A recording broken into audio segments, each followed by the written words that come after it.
Hi, my name is Connor Riley, and on this week's Connor in Coverage, we're talking fall camp standouts.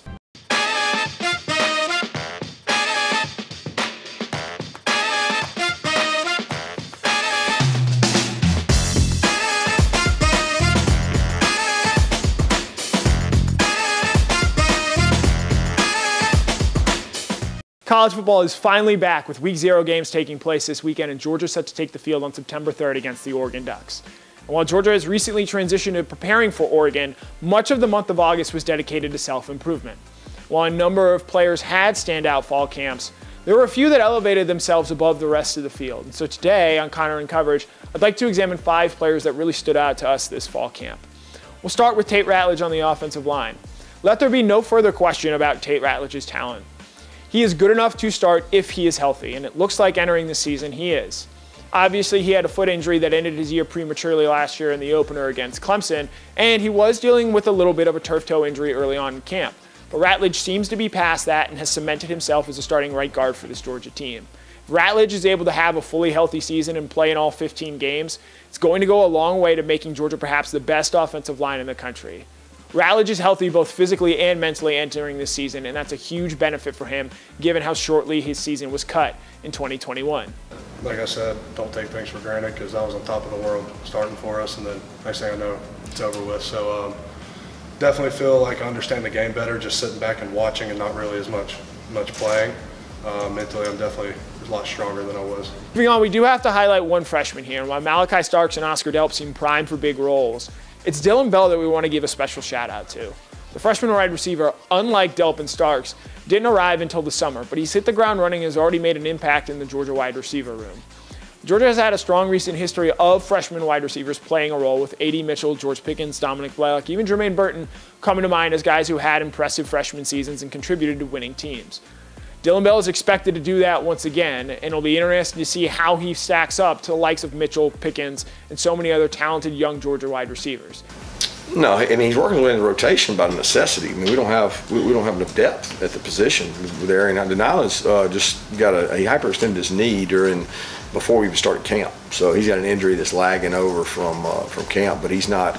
I mean, he's back running. He should be back here shortly, and hopefully can get him back healthy and get him in there competing. But it's just every year. I don't think across the country you see 4 senior wideouts. Show me where you got 4 senior wideouts. Show me where you got 2 seniors and 2 juniors. Because wideouts are very similar. If they don't get the ball, they're gone. So you constantly have young players, and or if they're really good, they're going to the draft. You know, so that's where one of our juniors is. So everything is kind of cyclical, and right now at wideout we don't have great depth, and we have a couple injuries. So those young guys are getting thrust out there, and they got to grow up. We've done it before. I mean, we've had productive freshman wide receivers. Coming in at number 3 in our list is Kamari Lassiter. The number 2 cornerback spot was one of the more interesting position battles at the start of fall camp. And while Nyland Green made a spirited push, and freshmen Dalen Everett, Jaheim Singletary, and Julian Humphrey all have had their moments, it's Kamari Lassiter who's going to be starting opposite Keely Ringo in that game. For the second year in a row, he's had a strong fall camp and has impressed coaches and teammates with his maturity and physical toughness. Teams figure to target Lassiter early and often, given he's playing opposite a first-team All-American in Keely Ringo, but Lassiter seems more than up to the challenge of replacing Darian Kendrick in Georgia's starting lineup. I'd say, whenever this time of the year comes, it's like you got to switch your mind a little bit. You got to, lock in, laser focus, and I'd say that, just keeping a strong relationship with God and my family and my coaches, and just locking in, just trying to be the best person that I can be. Coming in at number 2 on our list is Darnell Washington. The tight end room for Georgia is absolutely loaded, and Brock Bowers has made a few highlight catches already, while Oscar Delp seems primed to impact the game from a receiving standpoint. But Darnell Washington entered fall camp in nearly the best shape of his life, and that had a big impact in Georgia's 2 scrimmages. He had a number of big catches in both scrimmages and seems primed to have the breakout year so many have thought that he was always due to have. His physicality is impressive, and it's going to be even more so with Georgia's tight end usage this season. Between him, Arik Gilbert, Brock Bowers, Delp, even Brett Seither and Rylan Goody, Georgia's tight end room is loaded. And what this fall camp told us is that Darnell Washington figures to be a big part of the success that room has this season. Yeah, I give Darnell a lot of credit. He's worked tremendously hard at putting himself in the best shape possible. When he got injured, which I think was over spring break, going into spring practice, we thought he was in the best shape he had been in since being here.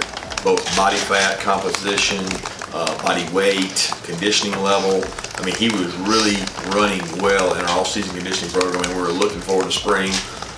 He re-injures his foot, and from there, he couldn't train the same, and he couldn't do the same things, and he's really in a good spot. You know, he's a guy that, you know, I came in on Sunday, and he's out there running on his own on a day that was off. He's got a purpose. He's practicing to be driven, and excited to see, you know, what he can do. It's going to be important that we get him in good physical conditioning shape to be able to go to this training camp. One on our list is Kenny McIntosh. He was a good player for Georgia last fall, supplementing James Cook and Zamir White when they needed a breather. He was an effective pass catcher and showed some impressive burst. But he's elevated his game this fall and has gone from what looks to be a good player to a great player for the Bulldogs. It came at a perfect time for Georgia, as injuries to Andrew Paul and Kendall Milton will impact the depth that this room has going forward.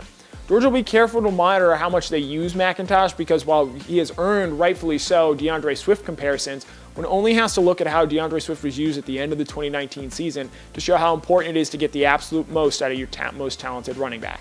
McIntosh fits that after delivering a very strong fall camp for the Georgia Bulldogs. Work ethic, you know, he's always been a worker, but he was in the shadows of those other guys.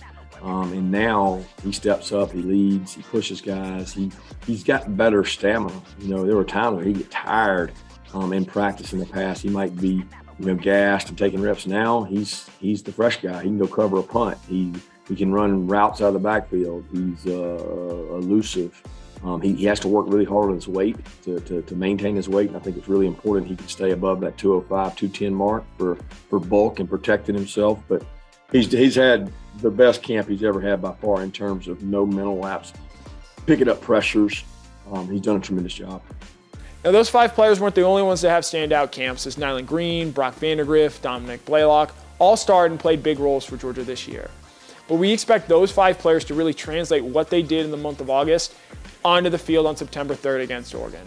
College football is back, and we can't wait to dive in and see how Georgia goes about defending its national championship from last year. Players like McIntosh, Washington, Lassiter, Dylan Bell, and Tate Ratliff all look to have bigger roles than they did a season ago based on the strengths of their strong fall camps. For DawgNation, my name is Connor Riley. This has been Connor in Coverage.